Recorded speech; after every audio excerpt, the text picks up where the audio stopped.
This is the first video in the tutorial series that briefly shows you the use of ProVasPro.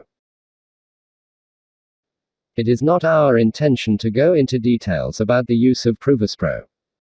For this, the text tutorial is more suitable, even for the recommendations you can find there.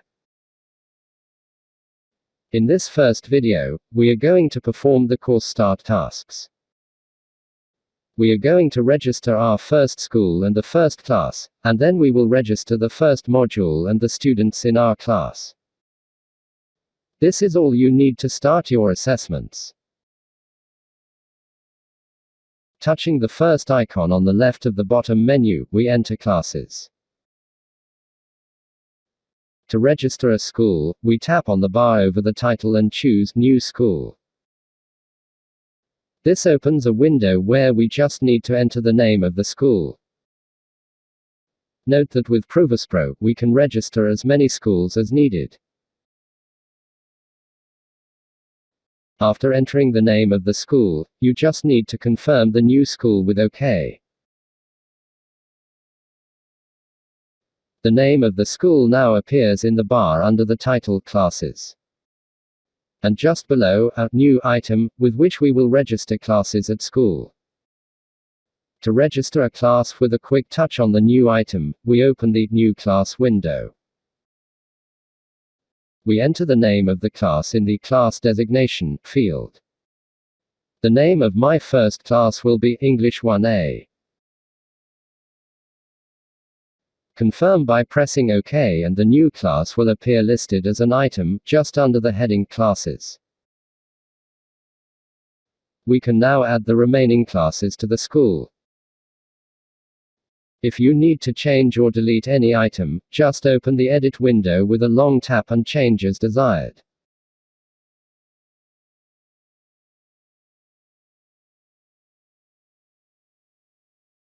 After registering the classes of the school, we can now register the modules of each class. Selecting a class with a tap, the Modules and Students tabs appear. In the Modules tab, tap on the New item to open the New Module window. Enter the name of the module in the Module Designation field. For example, Bi-monthly 1, Quarter 1 or whatever is your case. Position the bar weight in Final Evaluation to define the weight of the module's evaluation in the course evaluation. In this way, we tell ProVasPro how to calculate the final course grade from the grades of the different modules. There are two alternatives. The final course grade is obtained by simply adding the grades of the different modules. In this case, you must keep the weight at 100%. In the second alternative, the final course grade is obtained by a simple or weighted average of the grades of the different modules. In this case, you must position the bar at the corresponding weight. Touching the start date, we can choose the start date of the module.